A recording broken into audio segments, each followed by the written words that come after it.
تو میں اس کے مالک کو کہتا ہوں وہ بھی اٹھ کے مزدور کے ساتھ کام پہ لگ جائے، اٹھے اس کے ساتھ کام میں شریک ہو جائے۔ مزدوری کا بھی تعین فرمایا، اور پھر اس کو کام کس مقدار کا دینا ہے، مزدور کو کس قدر زیادہ اس پر بوجھ ڈالا جائے گا، یہ بھی مصطفیٰ کریم نے بیان فرمایا۔ فرمایا جو لا یکلف اللہ نفسا الا وسعها، اللہ بھی تم پر وہ بوجھ نہیں ڈالتا جو تم اٹھا نہیں سکتے، تو کسی مزدور کو تم ایسا کام نہیں بتاؤ گے۔ حضرت عثمان غنی رضی اللہ تعالیٰ عنہ ایک دن حضرت عمر فاروق سے کہنے لگے عمر بس کر دے یار، تیرے بعد بھی تو لوگوں نے خلیفہ بننا ہے، کیسے کوئی تیرے رستے پہ چلے گا؟ تو حضرت عثمان غنی سے جناب عمر کہنے لگے کیا ہو گیا؟ آپ فرمانے لگے کل میں دیکھ رہا تھا کہ لوگ باغ میں مزدوری کر رہے تھے اور آپ امیر المومنین ہو کے ان کا ہاتھ بٹا رہے تھے، ہاتھ بٹا رہے تھے۔ تو حضرت عمر کہنے لگے بوڑھے تھے، بیمار تھے، مزدوری کر رہے تھے تو پسینہ بہہ رہا تھا، کیا ہو گیا اگر تھوڑا سا میں نے ساتھ دے دیا؟ حضرت جناب سیدنا فاروق اعظم یہ لفظ کہتے ہوئے رو پڑے۔ آپ فرمانے لگے میں کسی بادشاہ کا شہزادہ نہیں، میں بھی اسی باپ کا بیٹا ہوں جو اونٹ چرا کے گزارا کیا کرتا تھا۔ میں نے آگے بڑھ کے لوگ حیثیت بھول جاتے، اپنی حیثیت بھول جاتے۔ اللہ تبارک و تعالیٰ جب کچھ عطا کرتا ہے ان کا رویہ اپنے ماتحتوں کے ساتھ اتنا سخت اور جابرانہ آمرانہ ہو جاتا ہے، اس قدر زیادہ ان کے لب و لہجے میں کڑواہٹ آ جاتی ہے، اس قدر زیادہ ان کی طبیعتوں کے اندر سختی اور غرور بھر جاتا ہے کہ وہ احساس ہی نہیں کرتے کہ جو سامنے بیٹھا ہے وہ بڑا ایک دکھی انسان ہے اور وہ تکلیف میں ہے، وہ آزمائش میں اپنے آپ کو مبتلا سمجھ رہا ہے۔ حضرت ابو ذر غفاری رضی اللہ تعالیٰ عنہ فرماتے ہیں میں اپنے ماتحتوں کے حق میں بڑا سخت تھا، سخت تھی میری طبیعت، میرے غلاموں کی جرت ہی نہیں تھی کہ وہ میرے سامنے گفتگو کر سکیں اور ٹھہر بھی سکیں۔ فرماتے ہیں جس دن میں کلمہ پڑھنے گیا، جس دن میں حضور کی بارگاہ میں، تو میں نے کہا حضور کوئی خاص نصیحت؟ تو نبی پاک نے فرمایا میری نصیحت تیرے لیے یہ ہے کہ جیسا تو نے کھانا ہے ویسا ہی غلام کو کھلانا ہے، جیسا تو نے پہننا ہے ویسا ہی غلام کو پہنانا ہے۔ حضرت ابو ذر کہتے ہیں جو میرے اندر کمی تھی وہی میرے نبی نے نصیحت کر دی، جو میرے اندر کوتاہی تھی وہی غیب جاننے والے رسول نے بتلا دی۔ فرماتے ہیں میں گھر گیا، جب میں جاتا تھا تو ملازموں کا سانس خشک ہو جاتا تھا، وہ کانپنے ہانپنے لگتے تھے کہ جانے اب یہ کیا کرے گا۔ حضرت ابو ذر غفاری فرماتے ہیں میں گیا، ایک شخص سے میں نے کہا کھانا پکاؤ، کھانا پکایا، دسترخوان پہ لگایا اور اپنے سارے ملازموں کو کہا آؤ یار میرے ساتھ بیٹھ کے روٹی کھاؤ، آؤ سارے میرے ساتھ بیٹھ کے کھانا کھاؤ۔ فرماتے ہیں انہوں نے کھانا کھایا، پھر میں ان کو بازار لے گیا، جیسے کپڑے میں پہنتا تھا ویسے ہی میں نے ان کے لیے بھی خریدے۔ فرماتے ہیں میرے غلام کہنے لگے آقا خیر تو ہے نا، خیریت تو ہے نا، کیا ہوا؟ مزاج مبارک تو ٹھیک ہے، کیا ہو گیا؟ اور یہ جو ہم فضا کو اتنا خوبصورت دیکھ رہے ہیں اور یہ جو ہم اتنی پیاری ریم جھیم برستی دیکھ رہے ہیں، یہ جاری رہے گی یا ایک دن کی ہے؟ تو حضرت ابو ذر غفاری رو پڑے، کہنے لگے اب تمہیں ابو ذر غفاری بدلا ہوا ملے گا، اس لیے کہ اب میں وہ نہیں رہا، اب میں رسول اللہ کا کلمہ پڑھ کے غلام مصطفیٰ بن گیا ہوں، اب میں بدل گیا ہوں، میری طبیعت بدل گئی۔ غلاموں کے حق میں حضرت مولا علی شیر خدا غلام کو لے کر کے گئے دکان پر، حضرت مولا علی غلام کو لے کر گئے کپڑے کی دکان پر، 2 جوڑے خریدے، ایک کم قیمت کا ایک زیادہ قیمت کا، ایک کم قیمت کا ایک زیادہ قیمت کا، 2 جوڑے خریدے۔ جب واپس لوٹے تو غلام سے کہنے لگے تو اپنا لے لے۔ غلام کو پتا تھا کہ اس زمانے میں ہوتا کیا تھا، اس نے کم قیمت کا جوڑا اٹھایا۔ حضرت علی فرمانے لگے عجیب آدمی ہے، یہ تو تیرا نہیں یہ تو میرا ہے۔ اس نے کہا حضور کس طرح سے؟ آپ فرمانے لگے تیرے لیے قیمتی جوڑا اس لیے خریدا ہے کہ تو جوان ہے، اور میں نے اپنے لیے اس لیے چھوٹا خریدا ہے کہ میں تو اب بوڑھا ہو گیا ہوں، مجھے تو حاجت نہیں۔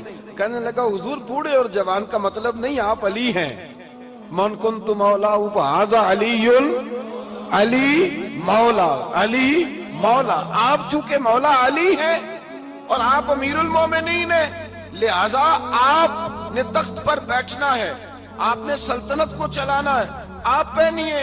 حضرت علی فرمانے لگے تو میرا غلام بنا ہے نا، تو نے ابھی میرے نبی کا دیدار نہیں نہ کیا، تو بعد میں آیا ہے نا، اگر تو اس دور میں ہوتا تو جان جاتا کہ یہ عمل میرا ہے، پر اس کے پیچھے جو نصیحت کے پھول ہیں وہ مصطفیٰ کے عطا پر۔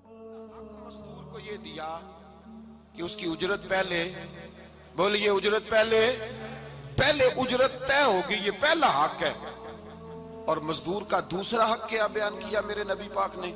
فرمایا جب، اور یہ ایسی اعلیٰ بات ہے کہ جتنے حقوق لکھنے والے ہیں نا، جتنے بین الاقوامی سطح پر انسانی حقوق کا چارٹر بنانے والے ہیں، وہ کہتے ہیں کہ یہ ایسا نقطہ حضور نے بیان کر دیا ہے کہ اس سے آگے کو بڑھ ہی نہیں سکتا، یہ ایسی بات ہے کہ جس کی شرح بھی کوئی نہیں کر سکتا۔ میرے حبیب کریم علیہ الصلوۃ والسلام نے فرمایا پہلے طے کرو، اور کیا خوبصورت لفظ ہے، قانون بنا دیا۔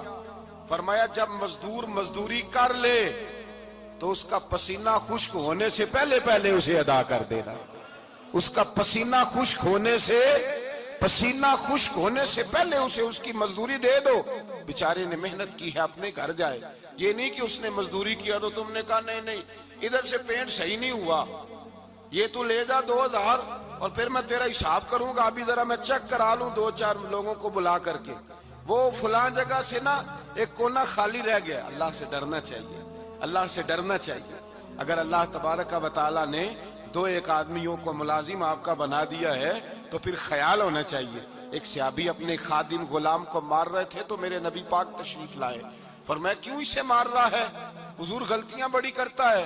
تو نبی پاک نے فرمایا جتنا تجھے اس پر اختیار ہے نا، اس سے کہیں بڑھ کر میرے رب کو تیرے اوپر بڑا اختیار ہے۔ کہا حضور یہ بڑی غلطی کرتا ہے، میں آخر کتنا معاف کروں؟ تو حضور نے فرمایا اتنا معاف کر جتنا میرا رب تجھے معاف فرماتا ہے۔ پتہ ہے تیری صبح سے لے کر شام تک کتنی کوتاہیاں ہیں۔ درگزر کا حکم دیا، پہلا حق یہ دیا مزدوری طے کرو، دوسرا حق یہ دیا پسینہ خشک ہونے سے پہلے ادا کرو، تیسرا حق یہ دیا کہ اس سے درگزر کرو، غلطی ہو جائے تو درگزر کرو۔ تو یا رسول اللہ مزدوری کتنی دیں؟ میرے نبی پاک بخاری مسلم حضور سید عالم صلی اللہ علیہ وسلم نے فرمایا مزدور کا حق بیان کیا نبی پاک نے، اور ایک بات ارشاد فرمائی تو اس کے اندر کئی پہلو، ایک حدیث میں کئی پہلو بیان فرمائے۔ حبیب پاک نے فرمایا جیسا تم کھاتے ہو ویسا ہی اسے کھلانا۔ کوئی نہیں، آپ شاید سو رہے ہیں کچھ حضرات، جیسا خود کھاتے ہو ویسا ہی، بھئی بس ختم ہو گئی بات۔ اتنی بڑی بات کر دی سرکار نے۔ کبھی دیکھا ہے آپ نے کہ مزدور کو ایسے کھلایا جا رہا ہو جیسا مالک کھا رہے ہیں؟ حضور نے فرمایا بھئی مزدوروں کا حق یہ ہے کہ جیسا تم نے کھانا ہے ویسا اسے کھلانا ہے، اور فرمایا جیسا تم نے پہننا ہے ویسا اسے پہنانا ہے۔ اور پھر میرے حبیب کریم علیہ الصلوۃ والسلام نے ارشاد فرمایا اس کی ہمت سے بڑھ کر تم اس پر بوجھ نہیں ڈال سکتے، جتنا کام وہ کر نہیں سکتا اتنا تم اسے دے نہیں سکتے۔ اور فرمایا اگر اتنا کام دینا ہے جو اس کی ہمت سے زیادہ ہے تو میں اس کے مالک کو کہتا ہوں وہ بھی اٹھ کے مزدور کے ساتھ کام پہ لگ جائے، اٹھے اس کے ساتھ کام میں شریک ہو جائے۔ مزدوری کا بھی تعین فرمایا، اور پھر اس کو کام کس مقدار کا دینا ہے، مزدور کو کس قدر زیادہ اس پر بوجھ ڈالا جائے گا، یہ بھی مصطفیٰ کریم نے بیان فرمایا۔ فرمایا جو لا یکلف اللہ نفسا الا وسعها، اللہ بھی تم پر وہ بوجھ نہیں ڈالتا جو تم اٹھا نہیں سکتے، تو کسی مزدور کو تم ایسا کام نہیں بتاؤ گے۔ حضرت عثمان غنی رضی اللہ تعالیٰ عنہ ایک دن حضرت عمر فاروق سے کہنے لگے عمر بس کر دے یار، تیرے بعد بھی تو لوگوں نے خلیفہ بننا ہے، کیسے کوئی تیرے رستے پہ چلے گا؟ تو حضرت عثمان غنی سے جناب عمر کہنے لگے کیا ہو گیا؟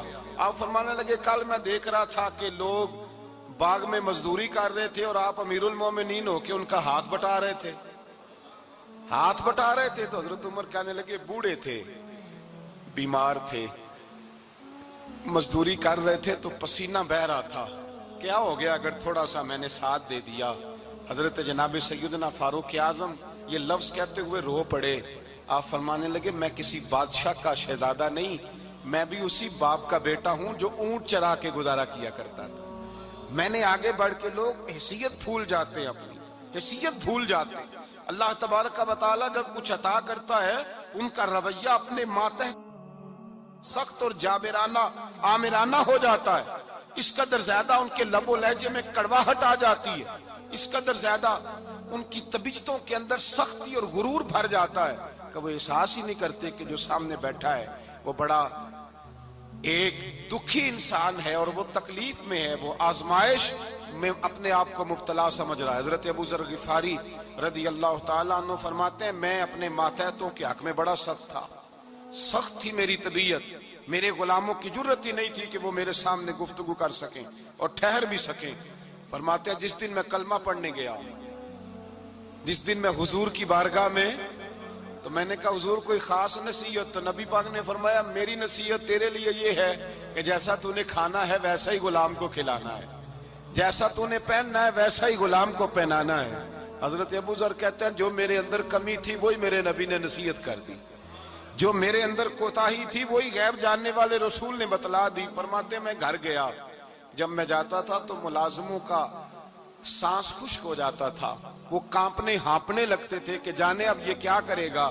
حضرت ابو ذر غفاری فرماتے میں گیا, ایک شخص سے میں نے کہا کھانا پکاؤ. کھانا پکایا, دسترخوان پہ لگایا اور اپنے سارے ملازموں کو کہا آؤ یار میرے ساتھ بیٹھ کے روٹی کھاؤ, آؤ سارے میرے ساتھ بیٹھ کے کھانا کھاؤ. فرماتے ہیں انہوں نے کھانا کھایا. پھر میں ان کو بازار لے گیا, جیسے کپڑے میں پہنتا تھا ویسے میں نے ان کے لیے بھی خریدے. فرماتے ہیں میرے غلام کہنے لگے آقا خیر تو ہے نا, خیریت تو ہے نا, کیا ہوا, مزاج مبارک تو ٹھیک ہے, کیا ہو گیا؟ اور یہ جو ہم فضا کو اتنا خوبصورت دیکھ رہے ہیں اور یہ جو ہم اتنی پیاری ریم جھم برستی دیکھ رہے ہیں یہ جاری رہے گی یا ایک دن کی ہے؟ تو حضرت ابو ذر غفاری رو پڑے, کہنے لگے اب تمہیں ابو ذر غفاری بدلا ہوا ملے گا, اس لیے کہ اب میں وہ نہیں رہا, اب میں رسول اللہ کا کلمہ پڑھ کے غلام مصطفیٰ